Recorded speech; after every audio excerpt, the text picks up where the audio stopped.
Everyone, so I want to do a video for you today on good versus bad foods.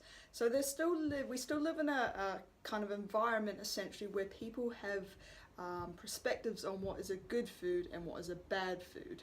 So we really need to get rid of this kind of misunderstanding about what we kind of classify as good and bad foods.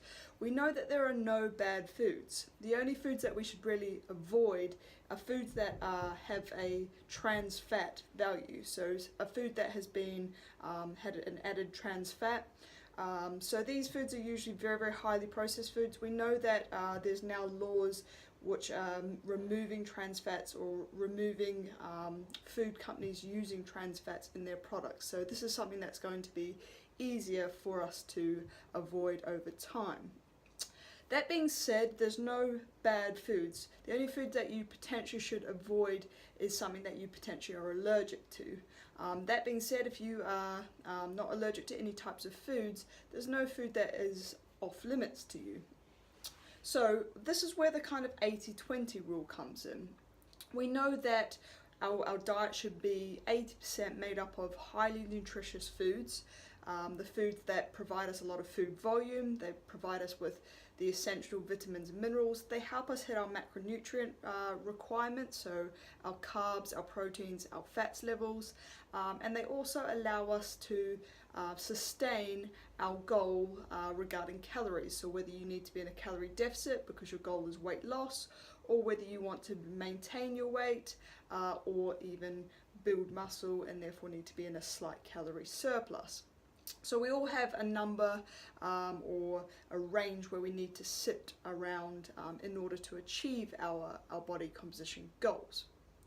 So that being said, how you make up your goals or your target is really up to you and up to you on your personal preference. You know yourself best, and that's really important. So we know that 80% should come from highly nutritious foods, and if you are in a calorie deficit, say you're a small female and you're in a calorie deficit, you're going to need a lot of highly nutritious foods because you're not going to have as much calories that you can consume in comparison to a large male.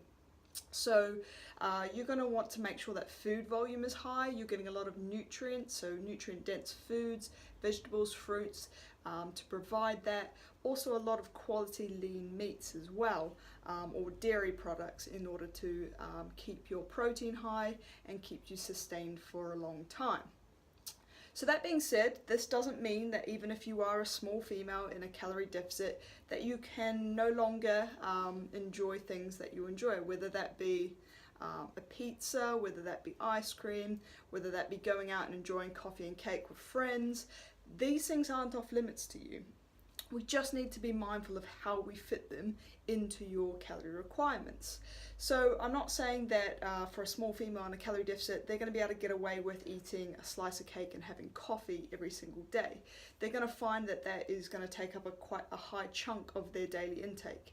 Say for example, they go out and they have a large latte with a slice of chocolate cake. This is probably going to set them back a good 400-500 calories, and we know that you could make a substantial meal for that amount of calories. So if someone was to do that every single day as a small female, we would know that things such as hunger would become an issue. Nutrient intake would then become lacking over time.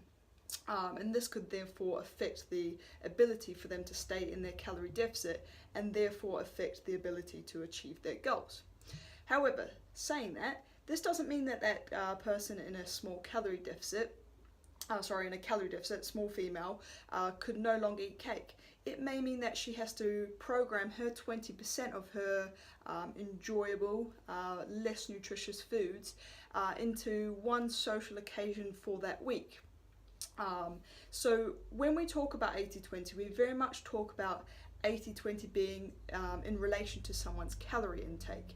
So for example, if you were on a 2,000 calorie diet, we know that 80% of 2,000 calories needs to come from highly nutritious foods. And what I mean here, we're talking about our fruits, vegetables, your lean protein sources, your dairy products, things that are going to help you hit your macronutrient goals. We're talking about kind of low processed foods here. The 20% are things like your cakes, your biscuits, things that are highly hyperpalatable, so easy to overconsume on, and you personally will know what foods really do that for you. Some people have a thing with crisps. For me personally, crisps don't really do it for me, whereas ice cream is something that I'm very is a hyperpalatable food for me. I could overconsume on that, so that's something I need to be aware of.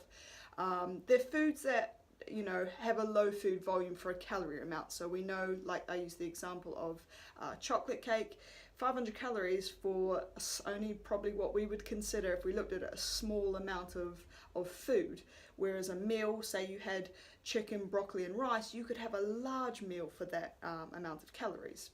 So food volume, when staying or looking to stay within your calorie requirements, becomes very important, because that's what's going to keep you full, sustained, and keep managing your calorie requirements. So to wrap this video up, when we talk about 80-20, we talk about 80-20 in relation to your calorie intake. Whether you are in a calorie deficit, you're going to need to be a little bit more mindful about those food choices you make. 80-20 doesn't need to be every single day. Doesn't mean that you need to have 20% every single day. You could have that one day a week. It really comes back to your calorie requirements and your weekly average as well. That's what's also important. And then finally, there's no good and bad foods. We all enjoy the occasional slice of cake out with friends, the pizza once a week. We all enjoy these types of foods, so don't feel guilty about having them. Don't have a bad mindset around them, because feeling guilty around them or creating a negative mindset around foods is going to lead you to the SODIT diet, which is the I'm really good Monday to Friday, I eat only clean foods or good foods, and then come Saturday I've lost all my willpower because I've restricted so hard for that week that I go onto the SODIT diet and eat anything in sight, and I lose all enjoyment for that food because I'm just eating it because it's been off limits to me. We want to remove that. We want to remove any guilt from foods, and that is the best way to do it, is to apply an 80-20 principle and know that there's no good or bad foods. There's just food.